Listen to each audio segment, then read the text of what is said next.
mais um episódio do podcast Viver Melhor a Falar. Hoje tenho comigo a psicóloga Juliana Pereira. Olá, Juliana. Obrigada por teres aceito este convite. Hoje estamos aqui para falar sobre um tema que nos é familiar e que gostamos bastante, mas primeiro gostava que te apresentasse um bocadinho, falasses sobre a tua área, sobre os teus gostos de intervenção, um bocadinho sobre ti. Olá, Cristiana. Desde mais quero agradecer o convite por estar aqui hoje a falar de um tema que me é tão familiar. Sou psicóloga, comecei a minha experiência clínica com crianças e jovens adultos. As minhas principais áreas de interesse são a nível da ansiedade generalizada, escolar, motivação que as crianças também têm relacionado com a escola. Também gosto de trabalhar com o espectro de autismo. Pronto, hoje convidei-te então para falarmos sobre PHDA ou PDAH. Estamos ainda aqui em processo de mudanças na nomenclatura. Antes acreditava-se que a hiperatividade estava associada ao déficit de atenção e agora acredita-se que é o déficit de atenção que leva à hiperatividade. Para contextualizarmos aqui as pessoas, o que é isto, a PHDA? Como é que podemos nomear os acontecimentos, aquilo que acontece nestas crianças que vêm a ser diagnosticadas com esta perturbação? Então, antes de explicar o que é, eu gostaria de realçar aquilo que não é, porque muitas das vezes os pais chegam até nós com o conceito de diagnóstico e não percebem muito bem o que é. Não é um problema do comportamento da criança, não tem nada a ver com o facto de... não é um nome bonito que se dá para explicar a desmotivação que uma criança sente quando não quer fazer as coisas, e também não é algo que surge da falta de tempo ou falta de paciência por parte dos pais. É um nome que se dá para explicar um problema do neurodesenvolvimento que acaba por afetar o próprio desempenho e o desenvolvimento da criança ou do adolescente, e acaba por se caracterizar por características de desatenção, de hiperatividade e de impulsividade. São crianças ou adolescentes que têm dificuldades em estar atentos a tarefas, principalmente tarefas que exijam algum esforço mental. Claro que sim. E tarefas que tenham um tempo limitado, ou seja, elas não conseguem terminar aquela tarefa durante aquele tempo. Ok, eu estou aqui a pensar, por exemplo, a nível da terapia da fala, quando estamos numa conversação, as crianças que têm esse diagnóstico muitas vezes, quando querem falar, são impulsivas, querem falar e por cima dos outros, querem falar fora da vez. Pronto, realmente aqui na terapia, uma das estratégias que começámos logo por trabalhar, e uma das competências é mesmo essa, a troca de turnos numa conversação, ou ser capaz de reter a informação que a outra pessoa está a passar e só depois falar na vez dele. Vocês também têm assim algumas estratégias que costumam utilizar neste tipo de diagnóstico? As estratégias que nós mais utilizamos com as crianças, primeiro é importante que elas estejam confortáveis ao estar com o psicólogo. Depois, nós trabalhamos muito as competências mais emocionais, as competências sociais, para que elas também consigam perceber de que forma é que se podem comportar socialmente, claro. Estando num contexto, quer seja um contexto que elas estão habituadas ou não, e é importante que haja esse modelo de exemplo, tanto da parte de um psicólogo como da parte de um pai ou de uma mãe, de qualquer cuidador que tome conta daquela criança. Trabalhamos também muito ao nível das autoinstruções, porque acaba por afetar também muito o autoconceito destas crianças, e trabalhamos também ao nível da automonitorização para trabalhar também um bocadinho o comportamento mais hiperativo e mais impulsivo. Ok. Pensando aqui, por exemplo, estas crianças, como estiveste a falar, surgem por vezes aqui alguns problemas a nível da motivação, da autoestima. Eu, terapeuta da fala, e tu, psicóloga, temos também estratégias que podemos utilizar em contexto de sessão e, principalmente, passar para os diversos contextos em que a criança está envolvida. Com o contexto escolar, o que é que vocês costumam colaborar? O que é que costumam passar como estratégia, assim, as mais ideais, digamos assim? Com a escola é importante envolver os professores e também alguns auxiliares que trabalhem mais direcionados com aquela criança. E é importante que nós, enquanto psicólogos, termos uma conversa com os professores para eles também perceberem o que é o déficit de atenção, a hiperatividade e a impulsividade. Neste seguimento, o que nós passamos sempre a mensagem para eles estarem atentos a esses sinais mais de desatenção e hiperatividade, perceberem se há crianças que são mais frequentes ou mais evidentes do que noutras, não num sentido mais de comparação, mas estar atento ao contexto em que estão várias crianças. E eles também conseguirem perceber se há alguma forma está a afetar o contexto escolar e familiar. A aprendizagem também escolar Sim. acaba por também estar aqui de certa forma influenciada.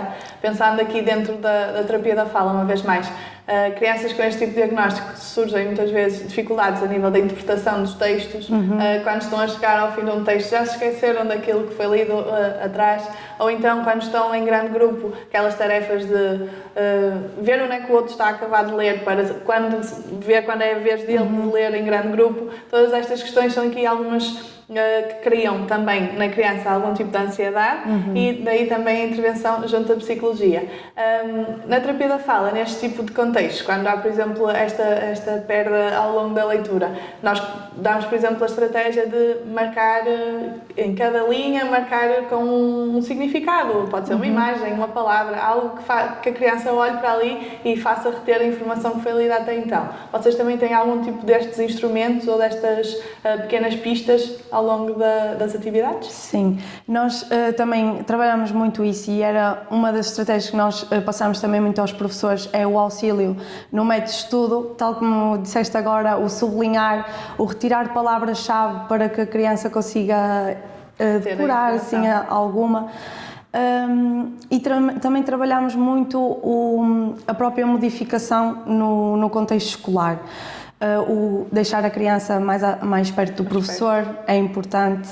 Os estímulos externos que estão a prejudicar a concentração daquela criança é importante também vermos a própria decoração do contexto de sala de aula. E depois também é importante a forma como os professores comunicam com as crianças, o adequar o vocabulário, o dar tarefas mais simples, mais claras, uma tarefa de cada vez, para que eles tenham tempo para absorver. Sim, eu até costumo, por exemplo, nessa questão de quando estamos a passar a tarefa, tentar colocar mesmo claro aquilo que é suposto a criança fazer, a criança ter, ou então verificar se realmente a criança percebeu o que era suposto ser feito naquela tarefa. Há mesmo essa necessidade, por vezes, de a professora dar o comando verbal, vamos realizar a tarefa X e pedir à criança repete por favor o que eu disse, ou diz-me o que é que percebeste daquilo que eu disse, pedir a clarificação para termos mesmo a consciência de se a criança conseguiu perceber, se estava concentrada, se naquele momento a informação chegou da forma que devia chegar. Sim, isso é importante para ela também perceber se compreendeu o porquê de ser definida assim daquela forma. Ok. A nível de, por exemplo, estamos aqui a falar em crianças, já falámos em jovens, mas realmente a PHDA não é uma questão que fique resolvida. Ou seja, nós estamos a falar dentro de uma faixa etária, mas esta é uma perturbação que acompanha, uma vez diagnosticada, acompanha pela vida fora. Certo? Sim. Nós trabalhamos muito também com a parte mais dos adultos, trabalhamos também novamente a ansiedade, porque é algo que também acaba por estar relacionado, o autoconceito e trabalhamos também muito o demonstrar, nós demonstramos para eles conseguir perceber o que é que podem fazer, que estratégias podem utilizar em momentos em que estão num contexto ou num ambiente que não estão a conseguir lidar com o próprio ambiente. Sim. Tivemos até agora a falar realmente sobre crianças, sobre jovens adultos, mas realmente este é um diagnóstico que, uma vez dado, fica e permanece ao longo da vida toda, certo? Sim. Nós com a parte mais dos adultos trabalhamos também o autoconceito, que acaba por ser também um dos aspectos que acaba por ser necessário de intervir. Trabalhamos também muito ao nível da ansiedade, porque pode estar relacionado também com outras questões de vida mais da rotina do adulto. Trabalhamos também muito ao nível das autoinstruções. Nós também exemplificamos a própria situação para que a pessoa consiga ver algumas estratégias que nós utilizamos, a respiração, o focar o ponto num setor, exatamente. Okay. Focamos também na nossa intervenção na monitorização do comportamento, para que a pessoa consiga ver e analisar o seu comportamento, para depois perceber que estratégia que ela utilizou. Em prática e até, de certa forma, antecipar em momentos de crise, digamos assim. Sim. Por exemplo, pensando agora aqui, ok, os adultos acabam por estar mais conscientes desta situação e conseguem realmente antecipar, mas uma criança que não consegue ainda ter esta noção ou ter a consciência, estou a imaginar uma criança que, ok, temos esse diagnóstico, entrou agora para a escola, muda todo o mundo, muda todo o contexto em que ele estava habituado a estar integrado. Uma criança que inicialmente estava na escola e brincava e explorava e tinha tempo livre, passa para um contexto de sala de aula em que tem que estar sentado, concentrado, a olhar para a frente, sem conversar para o lado. Como é que vocês, em contexto de sessão, por exemplo, explicam à criança que tem este diagnóstico e acaba por ter consciência das suas dificuldades, que é uma questão de tempo e de uso das estratégias que vocês lhe passam? Nós, acima de tudo, é importante também não mentir à criança, explicar o que é a mudança de ciclo, explicar também o que é o problema que ela tem e que estamos ali para lhe dar algumas estratégias para que ela consiga enfrentar o problema dela. É importante que esse trabalho também seja feito com os pais em casa, porque a comunicação dos pais também é importante, para que os pais são como nós um modelo para a criança. É importante que os pais também reforcem e expliquem, olha, agora vais passar por uma escola em que vai haver uma mudança das próprias atividades, vais continuar a brincar com os teus amigos, vais fazer amigos novos, o que também é positivo.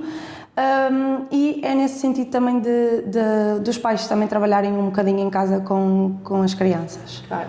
Pronto, falamos aqui realmente do contexto familiar, do contexto escolar, mas realmente quem trabalha com este tipo de diagnóstico e quem trabalha com uma criança que realmente precisa de algum tipo de estimulação, psicólogo, terapeuta da fala, professores, pais, terapeutas ocupacionais, fazem todos parte desta equipa e também faltava aqui focar essa parte. Nós trabalhamos também em conjunto, focámos aqui um bocadinho a área de cada uma, mas realmente o trabalho comum e o trabalho em equipa costuma trazer aqui o melhor prognóstico neste tipo de situações. Agora imaginando, e para resumirmos aqui um bocadinho, chega-te uma criança com um pré-diagnóstico, digamos assim, qual é o primeiro passo, qual é a primeira tarefa que tu crias logo com a criança? Então, o primeiro passo é logo estabelecer uma relação para que ela sinta que não estou ali para a julgar, estou ali para perceber em que aspectos é que eu posso ajudar. E depois é trabalhar muito a definição de objetivos terapêuticos para percebermos que seguimento é que devemos dar ao processo de intervenção. E é muito importante durante o processo de avaliação perceber que a avaliação tem que ser clínica e devemos seguir os critérios de diagnóstico.